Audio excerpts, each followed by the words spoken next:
Bonjour, aujourd'hui nous allons faire la première explication de texte des Contemplations de Victor Hugo. Le poème s'intitule « Un jour je vis », puisque lorsqu'il n'y a pas de titre, on prend les premiers mots du poème pour donner un titre. C'est ce qu'on appelle strictement un incipit.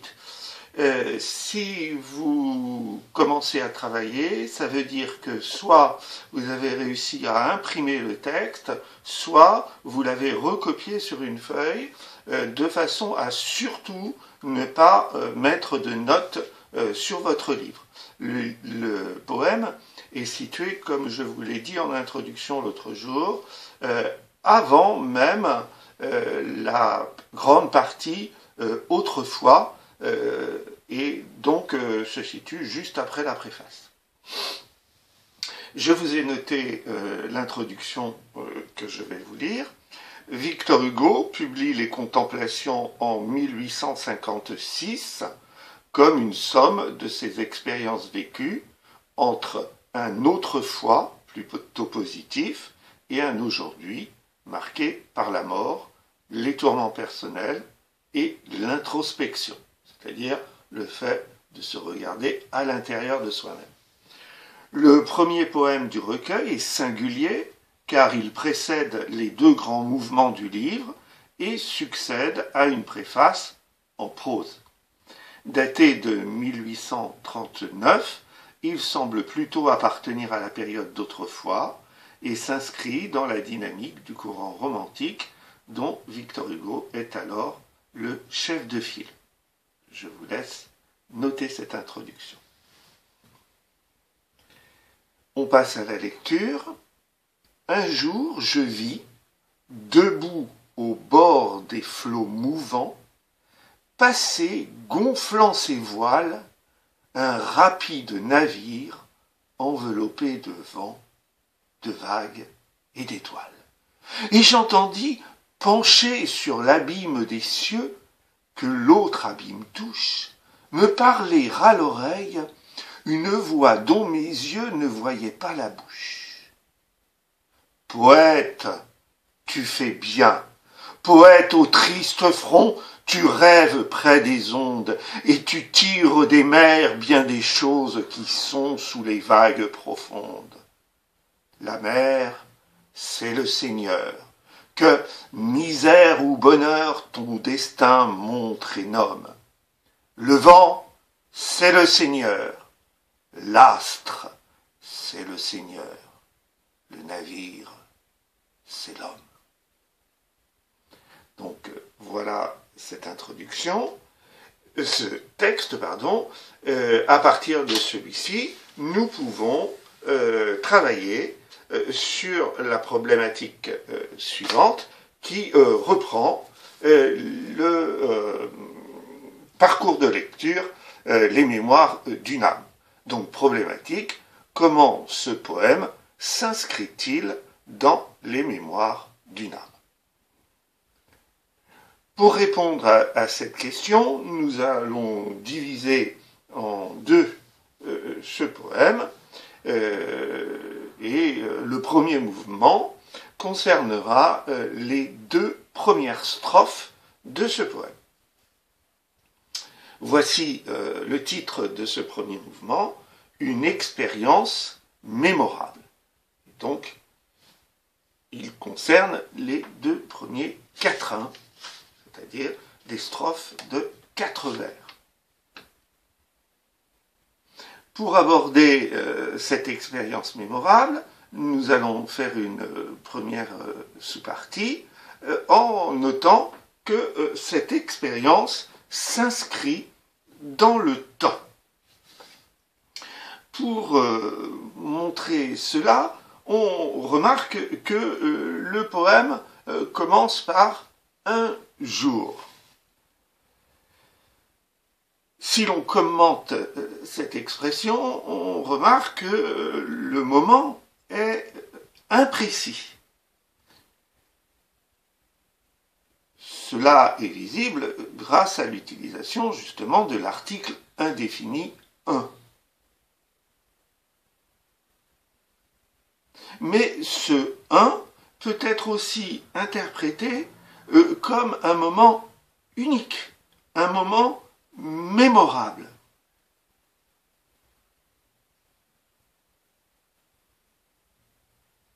Immédiatement après, vous remarquez que le verbe est au passé simple, ce qui indique que ce moment appartient au passé.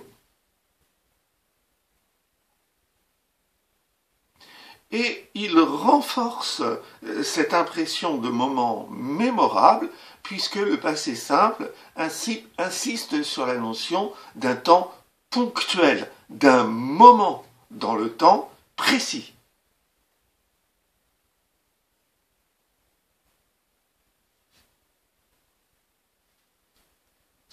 On remarque aussi dès le début de ce poème qu'il s'agit d'une expérience vécue.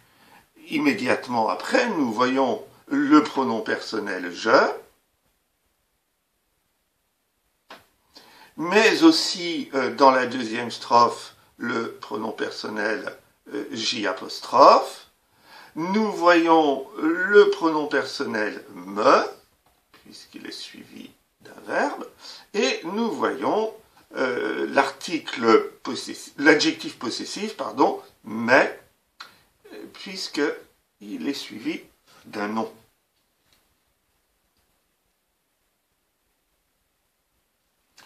Au départ, nous remarquons que ce je se présente comme un témoin qui fait fonctionner deux sens.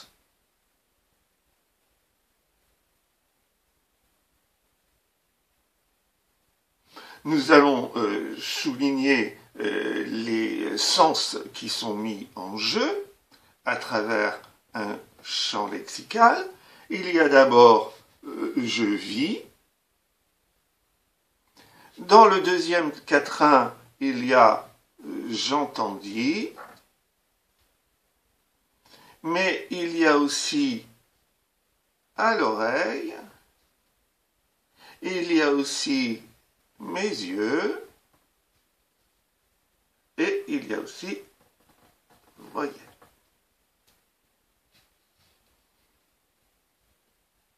Ces deux sens sont donc la vue et l'ouïe.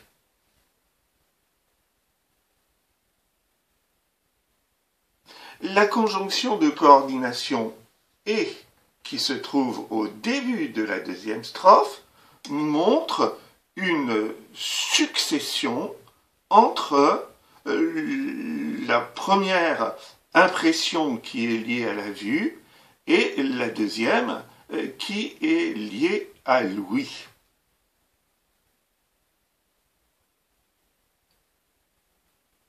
Et d'ailleurs, cela est confirmé par les deux verbes je vis, j'entendis.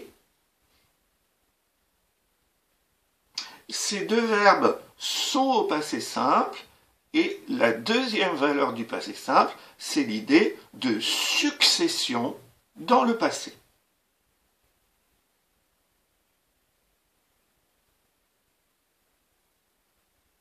Mais cette succession n'est pas juste une succession temporelle. On a l'impression aussi qu'il y a une sorte de progrès entre la vision et le fait d'entendre.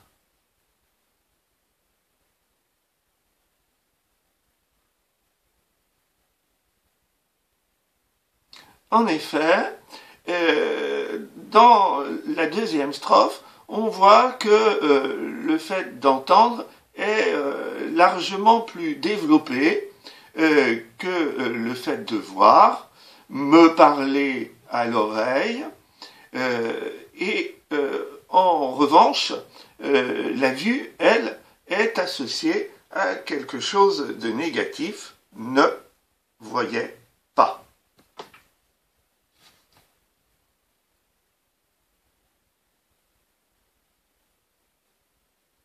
Le mouvement de la vue à l'ouïe, de la vue à l'ouïe, pardon, est aussi marquée par un élément qui est poétique et qu'on appelle l'enjambement. On le voit du vers 7 au vers 8, dont mes yeux ne voyaient pas. Vous voyez qu'à la fin du vers 7, il n'y a pas de ponctuation et nous devons lire ces deux vers dans le même souffle et c'est ce qu'on appelle enjambement.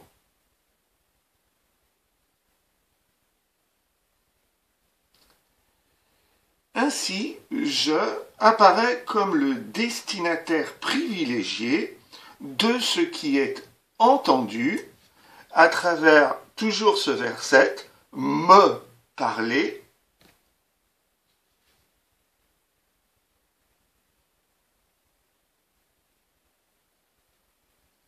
mais aussi à travers deux postures physiques différentes qu'il adopte entre le premier quatrain et le deuxième quatrain. Au début, il est debout au bord et au vers 5, il est penché sur.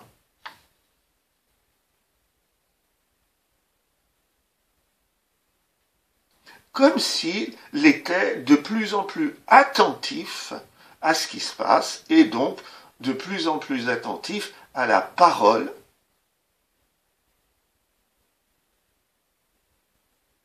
plutôt qu'à ce qui est vu.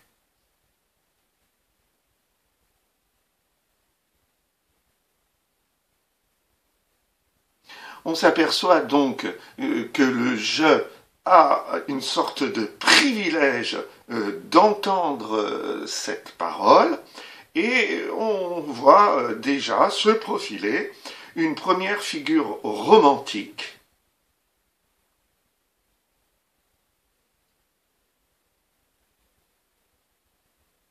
c'est celle de celui qui a été choisi pour vivre une expérience unique.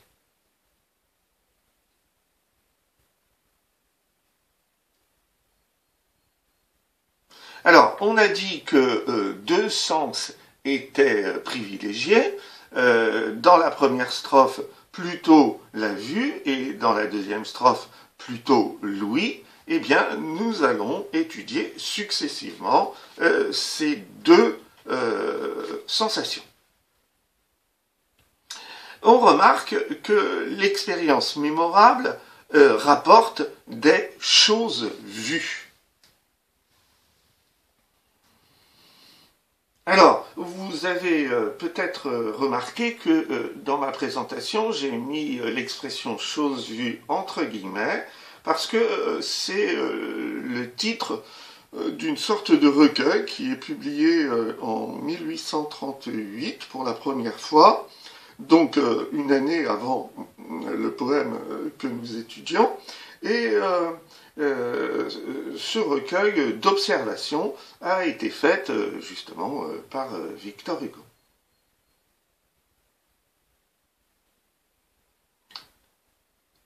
Cette expression de chose vue renvoie également au titre du recueil que nous sommes en train d'étudier, Les Contemplations, puisque nous avions défini le mot contemplation en disant qu'il s'agissait de l'action d'observer.